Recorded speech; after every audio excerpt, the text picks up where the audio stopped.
হকপন্থীদের সাথে আল্লাহর দেয়া একটা বিশেষ নিয়ামত হচ্ছে একাকিত্ব।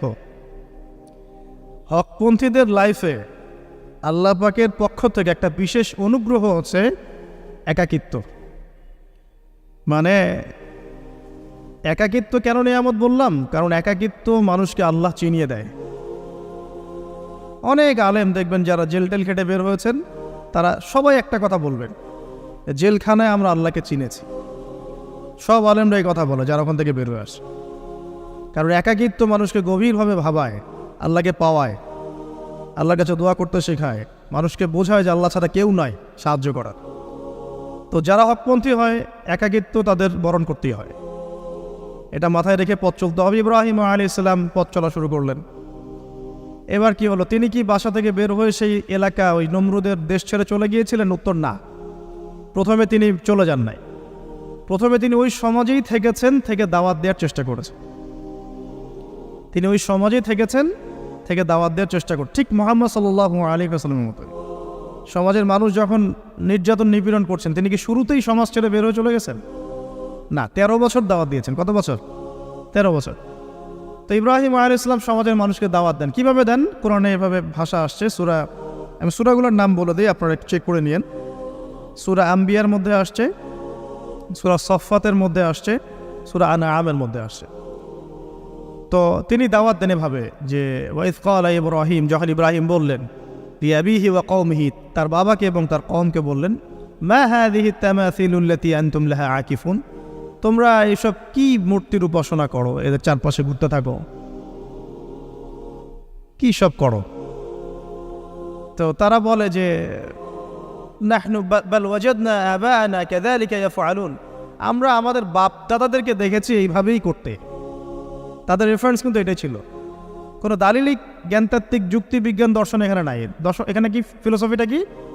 বাপ দাদাদেরকে দেখেছি করছে। তো এটা দিয়ে আবার অনেক সময় বাংলাদেশে আবার একটা ট্রেন্ড চালু করা হয়েছে যে তোমরা দীর্ঘদিন 1200 বছর থেকে যে ইসলামটা ফলো করে আসছো ওটা ভুয়া, আমরা যেটা নতুন মডারেশন দিচ্ছি এটাই সঠিক। এই দলিল সেম না। এখানে অমুসলিমদেরকে দাওয়াত দেওয়া হচ্ছে। অমুসলিমরা বলছে যে আমরা বাপ দাদাদেরকে দেখেছি যে তারা এইভাবেই মূর্তি পূজা করতো, আমরা তাই করি। এটার সাথে কি হানাফি মাযহাবকে মিলাবেন আপনি? হ্যাঁ, হানাফি মাযহাব বাপ দাদা থেকে চলে আসে, ভুয়া, নতুন যেটা দিচ্ছি এটাই সঠিক। আস্তাগফিরুল্লাহ। তো আমরা হাত চেঞ্জ করাটাকে এখন মনে করি হিন্দু থেকে মুসলমান হইলাম মনে হয়। হাত বদল করাটাকে মনে হয় যে হিন্দু থেকে মুসলমান হয়েছি মনে হয়।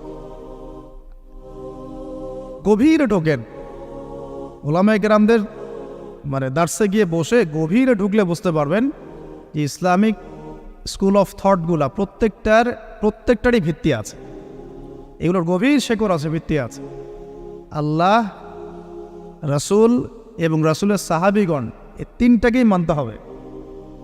আপনি যদি বলেন যে আমি সাহাবীদেরকে মানি না, খালি আল্লাহ এবং রসুলকে মানি, তাহলে আল্লাহকে রসুলকে মানতে পারবেন না। সাহাবীদের অনুসরণ না করলে রসুলকে ফলো করতে পারবেন না। তো ওইটা আজকের ইস্যু না, এটা ফিকহি অনেক ব্যাপার, গভীর ব্যাপার, এটা অন্যদের কথা হবে। এই দলিল কিন্তু সেম করা যাবে না। আবার যে আমরা বাপ দাদা থেকে দেখে আসছি তোমরা নামাজ এইভাবে পড়ো, এই নামাজ ওই দলিল চলবে না, আমারটা ঠিক, এটা ঠিক না। নামাজ যেটা পড়ে আসে তারা এটা ঠিক আছে, এর প্রত্যেকটা দলিলের মধ্যে অথেন্টিসিটি আছে। এরকম করে সমাজে ফিতনা ছড়ানো ঠিক হবে না, বিভ্রান্তি ছড়ানো ঠিক হবে না। এখন আসলে ইব্রাহিম আলাইহিস সালামকে কি আনসার দিচ্ছেন? আমরা আমাদের পিতা মাতাদেরকে দেখেছি, বাপ দাদাকে দেখেছি এরকম তাওয়াফ করতে, মূর্তির চারপাশে পূজা করতে, নজর দিতে। তো ইব্রাহিম আলাইহিস সালাম বলছেন যে হাল ইয়াসমাউনাকুম, এই মূর্তিগুলো কি তোমাদেরকে শুনতে পারে? ইস্তাদউন, যখন তোমরা একে ডাকো। হাল ইয়ানফাউনাকুম, তোমাদের কোনো উপকার আসতে পারে? আও ইয়াদুররুকুম, তোমাদের কোনো ক্ষতি করতে পারে? তার দলিলগুলো কিন্তু অকাট্য।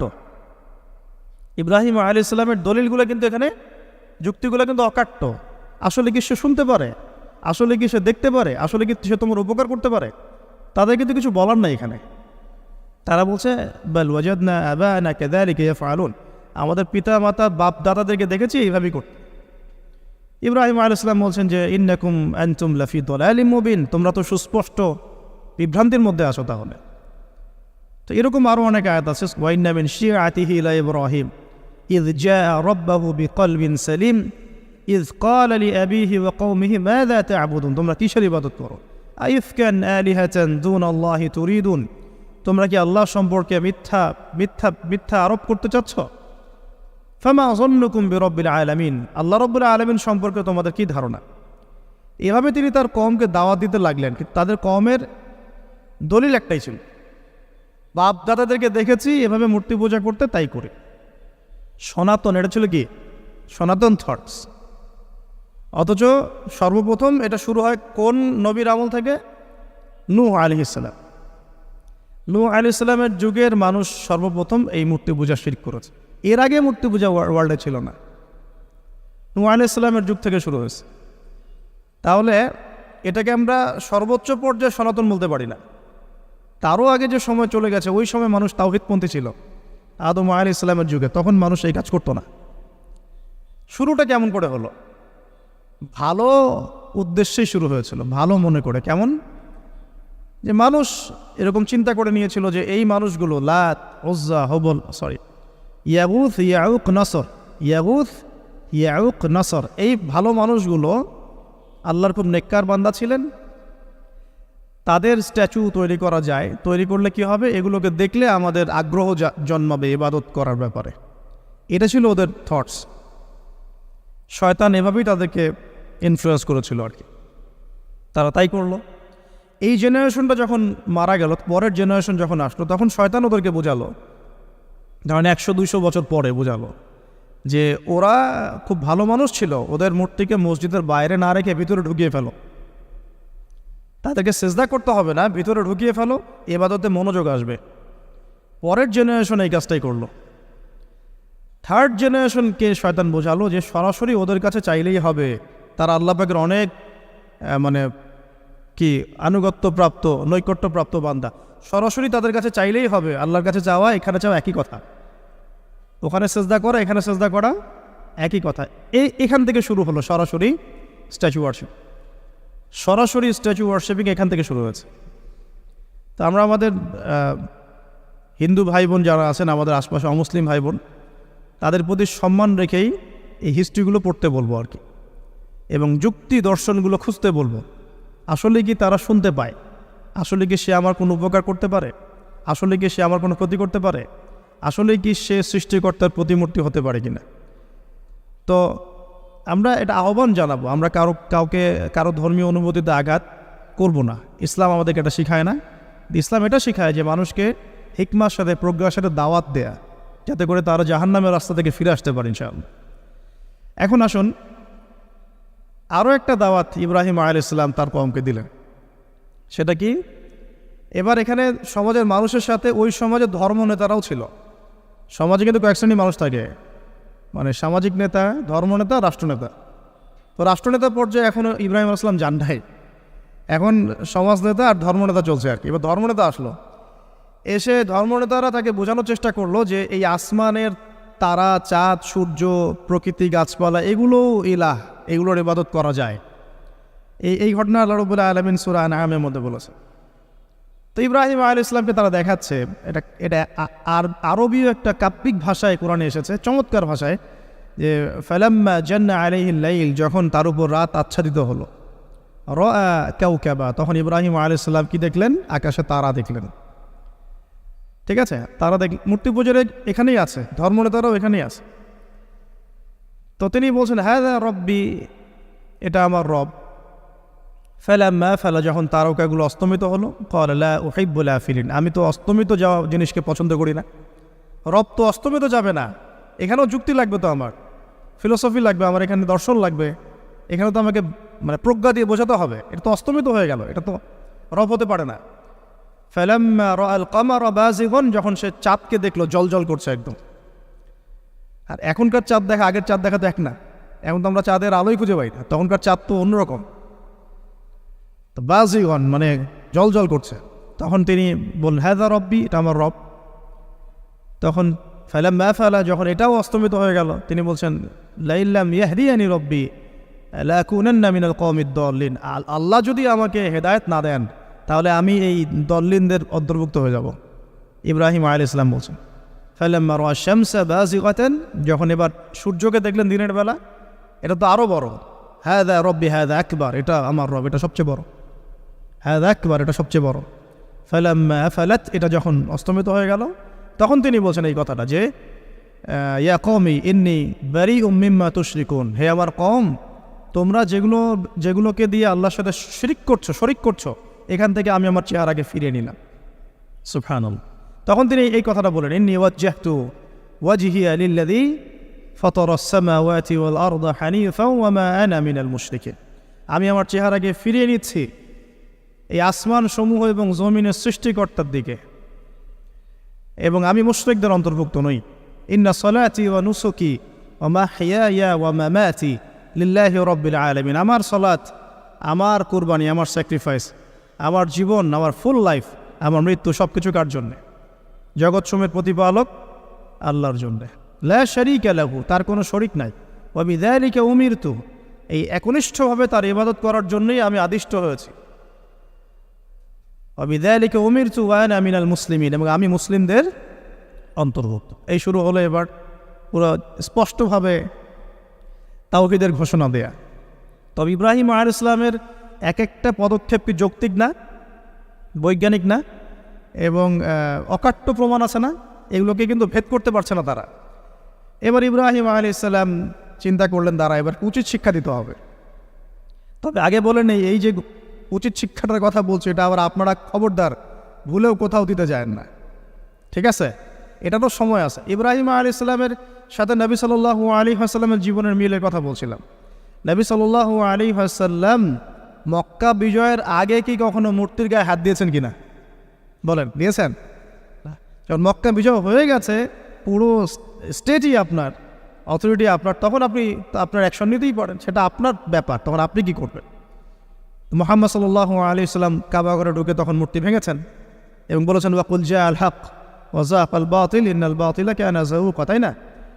তো ইব্রাহিম আলাইহিস সালাম এবার শিক্ষা দেওয়ার চিন্তা করছেন। তিনি বলছেন যে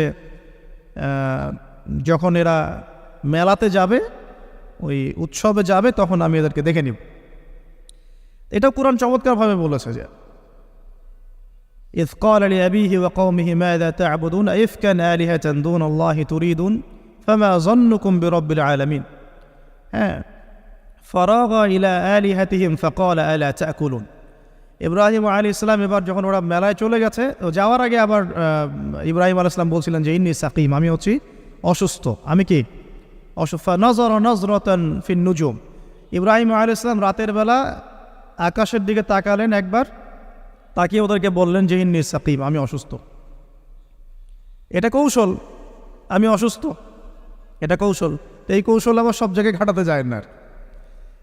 তো এবার যখন তারা চলে গেল, ফারাগা ইলা আলিহাতিহিম ফাকালা আলা তা'কুলুন, এবার তিনি ওই মূর্তিগৃহ যেটা ওদের, ওখানে ঢুকে বলছেন যে আলা তা'কুলুন, তোমাদের কি হলো, খাচ্ছ না কেন? কাদেরকে বলছে এই কথা? মূর্তি, খাচ্ছ না কেন? আলা তা'কুলুন। ফারাগা ইলা আলিহাতিহিম ফাকালা আলা তা'কুলুন মা লাকুম লা তানতিকুন, কি হলো, কথা বলছো না কেন? মা লাকুম লা তানতিকুন, কি হলো, কথা বলছো না কেন? এবার ফারাগা আলাইহিম দরবাম বিল ইয়ামিন, এবার ইয়ামিন মানে ডান হাত, ডানাতে যা পেয়েছিলেন আর কি, তা দিয়ে সবগুলোকে ভেঙে চুরমার করে ফেলছে। ব্যাস, এবার ওরা যখন আসলো, এসে বলছে যে আনতা ফাআলতা হাযা বিআলিহাতিনা ইয়া ইব্রাহিম, হে ইব্রাহিম, তুমি কি আমাদের উপাস্যদের সাথে এই কাজ করেছো? ইব্রাহিম বলছেন লা, না, লা আসলে কোরআনে নাই, আমি নিজের মতো করে বললাম আরবি বলতে বলতে। বাল ফাআলাহু কাবীরুহুম হাযা, বরং এই বড়টা এই কাজ করছে, এর মধ্যে সবচেয়ে বড় যেটা আছে এই ব্যাটার কাজ, আমি করি নাই, আমি তো করি নাই। তখন ওরা তো এটা তো হতভম্ব হয়ে গেল, যে সে বলছে যে তুমি তো জানো, তুমি তো খুব ভালো করেই জানো যে তারা কথা বলতে পারে না, নড়াচড়া করতে পারে না, কিছুই করতে পারে না। তখন তিনি বললেন, তাহলে তোমরা কেন এমন ইলাহের উপাসনা করো যে কথাও বলতে পারে না, শুনতেও পারে না, দেখতেও পারে না, তোমার উপকারও করতে পারে না, ক্ষতিও করতে পারে না? কিন্তু এবারও কিন্তু যুক্তি নাই, কোনো তাদের কাছে কোনো দলিল নাই, কোনো প্রমাণ নাই, কোনো যুক্তি দর্শন কিচ্ছু নাই। এবার শুরু হলো জুলুম। জালেমের কাজ কি?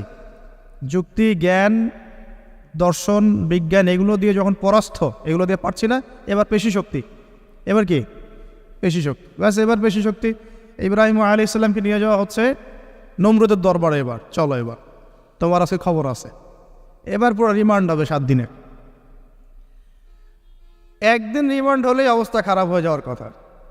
তো ইব্রাহিম আলাইহিস সালামকে এবার নিয়ে যাচ্ছে ধরেন নমরুদের কাছে। কি যে হবে আল্লাহ ভালো জান। ইব্রাহিম আলাইহিস সালাম যখন যাচ্ছেন তখন কি তিনি জানতেন যে আল্লাহ পাক তাকে আগুন থেকে বাঁচাবেন? এই ঘটনা যে ঘটবে তিনি কি জানতেন?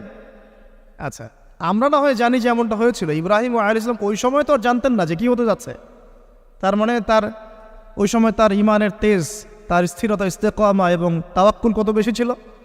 তাকে নিয়ে যাওয়া হচ্ছে এবারে নমরুদের সামনে দাঁড় করিয়ে। নমরুদ এবার একটু মজা নিয়ে জিজ্ঞাসা করলো যে কে তোমার রব? ওই কবরের প্রশ্ন করার মতো, মান রব্বুক, তোমার রব কে? তো ইব্রাহিম আলাইহিস সালাম বলছে রব্বি আল্লাযী ইউহয়ী ওয়া ইউমীত, আমার রব তিনি যিনি জীবন দেন মৃত্যুও দেন। এবার নমরুদ বলছে ক্বালা আনা উহয়ী ওয়া উমীত, আমি তো জীবন দিই আর মৃত্যু দেই। কীভাবে? একজন এই যাবজ্জীবনপ্রাপ্ত আসামিকে ডেকে নিয়ে ছেড়ে দিল, দিয়ে বললো যে জীবন দিলাম। আর একজন আসামিকে ডেকে তৎক্ষণাৎ মৃত্যুদণ্ড দিয়ে মৃত্যু দিলাম। তো ইব্রাহিম দেখলেন আলাইহিস সালাম এ তো মোটা বুদ্ধির মানুষ, কারণ যে যত বড় জালেম হয় তার বুদ্ধি তত মোটা হয়, কিন্তু এটা মাথায় রাখবেন। ফেরাউনের মতো জুলুম মানুষের বুদ্ধি লোপ করে দেয়, আর শিরক মানুষের মধ্যে ভয় সঞ্চার করে। যখন আপনি শিরক করতে থাকবেন মনে খুব ভয় কাজ করবে। এবং মুশরিক বাহিনী কখনো ইসলামের বিজয় লাভ করতে পারে নাই। যে মুসলিম সেনাবাহিনীর মধ্যেও শিরক ছিল না, ওরা যুদ্ধের মাঠে পরাজিত হয়ে গেছে। ইতিহাস ঘাটবেন, মুসলিম যে সেনাবাহিনীর মধ্যে শিরক ছিল ওই সেনাবাহিনী পরাজিত হয়ে গেছে। আবার অল্প গুটি কয়েক সেনাবাহিনী তারা তাওহীদপন্থী ছিল, তারা জয়লাভ করেছে। ইতিহাস ঘেটে দেখবেন। তো জুলুম কি করে বুদ্ধি লোপ পায়? নমরুদের বুদ্ধি লোপ পেয়ে গেল। তো ইব্রাহিম আলাইহিস সালাম বলছেন রব্বি আল্লাযী ইউহয়ী ওয়া ইউমীত, এ তো এটা বুঝলো না।